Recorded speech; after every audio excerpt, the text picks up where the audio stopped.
Hello and good morning. It is a beautiful sunny day here in Seattle, and it is Wednesday already. I'm still recovering from my glam trip that, if you've been following me, was amazing in Mexico, but got stuck on the way back in Denver and didn't get a lot of sleep. So still kind of getting back into the swing of things after being in a luxury resort. Today, my guest is Gina Cotner. She owns a company that gives you not virtual, but online executive support. I'm adding you in, Gina. To us a little bit more about that in just a moment. So this is for when your business needs a little more help and you need some executive help, but maybe you don't need to hire someone full-time. Then she has a company that provides executive assistance. So Gina, go ahead and accept my invitation and we'll have you on here any minute. It's taking just a moment. Where can I tell you? I did meet Gina at BAM. So if you've heard me talk about that before, BAM is Business Among Moms. You do not have to be a mom, but you do have to be a woman to join. And gosh, I guess it's Small Business Week. So it's a good time to support your small businesses. It's a good time. So Gina is a small business and she's also supporting other small businesses. So it's kind of a fortuitous guest to have this week. Let's see, the adding thing went away. Let me try again. It said no answer.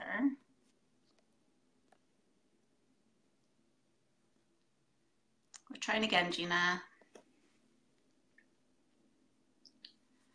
So we're again having a little bit of technical difficulty. There we go. I see you. Wow, can you hear me? I can hear you. Oh, Win-win. thank you for your patience. That's okay. So before we brought Gina on, we were trying to see if it worked from laptop, because last time I tried from a laptop, it didn't work. So we have confirmed you still can't add someone in from a laptop. If anyone needs to know that, it still doesn't work. So Gina, tell us a little bit about you and your business. Yeah, great. Well, I'm the owner and founder of Athena Executive Services. And what we do there is we pair up high caliber part-time executive assistants with business owners or executives or, say, a leadership team from a larger corporation. So the whole notion is that a lot of people need some amount of support.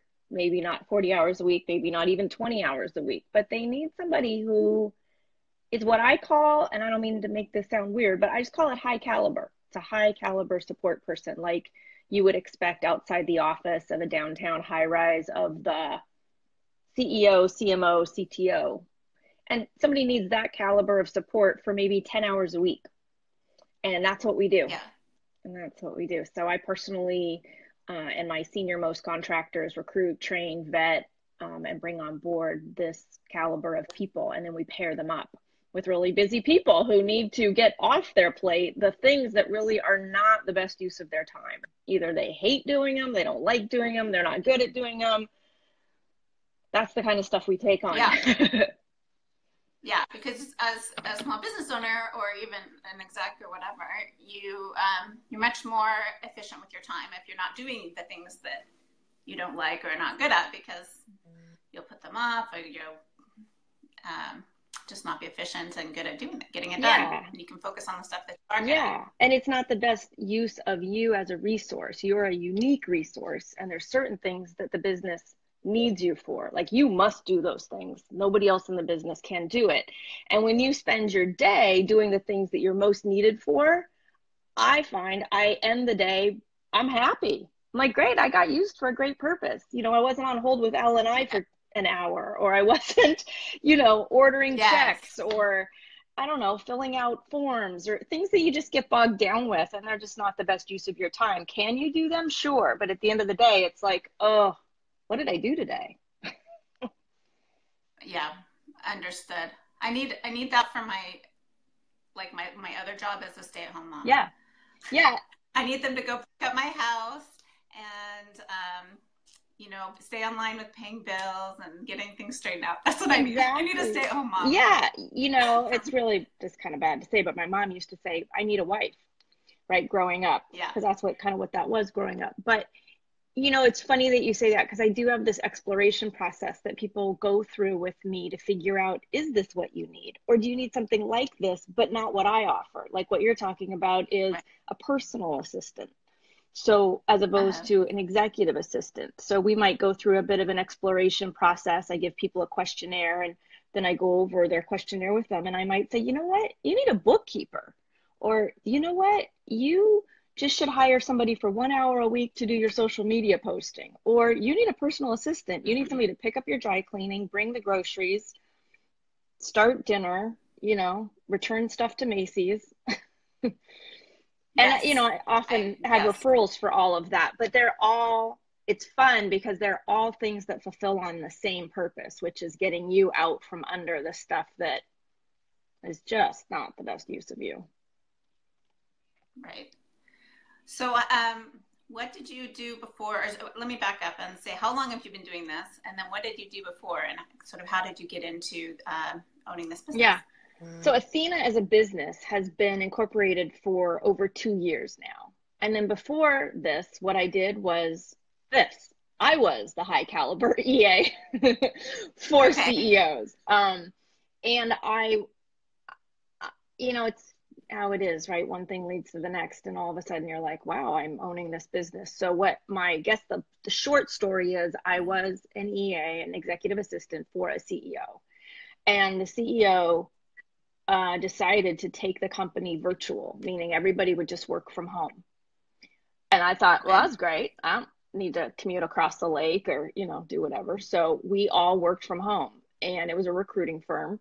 And I just got really used to that. And of course, I started to really love it. And then that company dwindled out at a certain point. And at the same time, things kind of always happen in synchronicity somehow.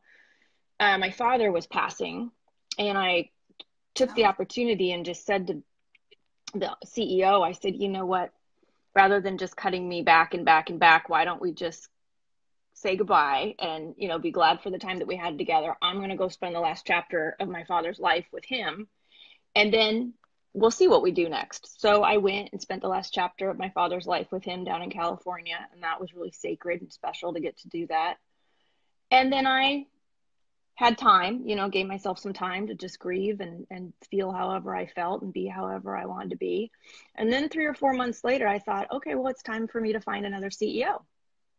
And I went on the hunt, and I found another CEO to support, and I knew his HR director.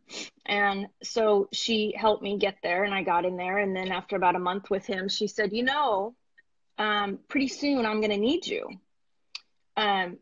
So you should get ready, because I'm, saving up and getting the time and everything for you to come on board with me too. And I said, well, I'm not very available. I'm kind of full. I'm not looking for more. And she said, well, just go find me somebody like you. And I said, okay. And I knew her pretty well. I said, all right, why don't you and I put our heads together and we'll think of somebody who's like me. And we did. And she's currently now my senior most contractor. And finally that person said to me, you just should go open this as a business. And I was like, oh, I really should, shouldn't I? So I brought on board my first contractor, who became her EA, and her name's Dorian. She's my senior most contractor. And so Dorian's been with me ever since the beginning, and we've just kind of grown this thing. Wonderful. So we just keep trying to find more of us and developing more of us and giving them to good people. And how would you say, what are, the top 3 characteristics or things that you look for that says high caliber executive assistant? What does that mean specifically for you? Yeah, great question. When I bring people on board into what I call my contractor pipeline, because all my executive assistants are 1099 contractors, we have a series of conversations with them. And in one of those conversations, we go over what I call the 8 traits of a rock star EA.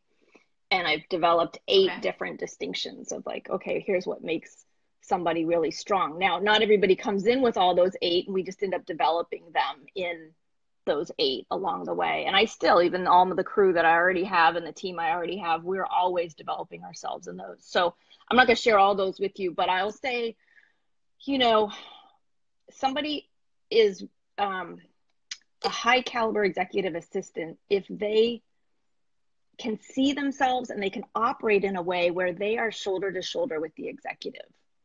So I guess the opposite of that is what I call a task doer, which isn't bad, but that's a lower caliber, right? You could go hire that person for a much lower rate and they will go do tasks, as opposed to somebody who's shoulder to shoulder with you and is like, okay, Erin, what do we got to produce this quarter? Okay, what are we up to? All right, what are you doing? Okay, you're completing that by Friday. Okay, I'm going to go complete XYZ. They're like a little mini business partner. Okay. That they are interested in your goals, your success, the success of the business, and they're grabbing things and taking it and saying, hey, why are you doing all that social media posting? How about I do that? Oh, you don't like putting together that newsletter? Good, I got that. They're proactive. And sometimes people come on board and they're not very good at delegating. So that's really useful when your EA is like, I'll teach you how to delegate. But a lot of times it's just being that I'm going to have you win. Even though I'm not your boss, you're my boss. But I'm going to make sure, you know, that you win. So that's one trait. And I think another trait that's so important is certain people can work from home and produce excellent work, and for other people that's just not their bent. So that's another thing that I have to ferret out is, it looks really exciting to sit at home at your dining room table in your slippers, but can you produce really excellent work while nobody's watching? Right. That's a good point. And manage your time and do all your things. All right, well, what is next for you? Do you have anything coming up to promote, or any specials, or any what's next for Athena? Well, what we've been preparing for that you probably know all about is the Success Summit. Oh yes, I'm going to that. Great. So the 4th annual conference for female entrepreneurs in Bellevue, Washington on May 18. So we're going to be a vendor there, and we're really excited. We're just putting together all of our materials and everything that we want to be able to offer people at that conference. And that's our first time being a vendor somewhere. We're excited about that, and excited to meet a lot of different people there. So that's what we're currently up to. Wonderful. So anybody of you have any questions for Gina, put them in the comments, and we wish you the best of luck, and I will see you for sure. If not before then, I'll see you at the Success Summit. Great. Thanks so much, Erin. Thanks for coming on. Bye-bye.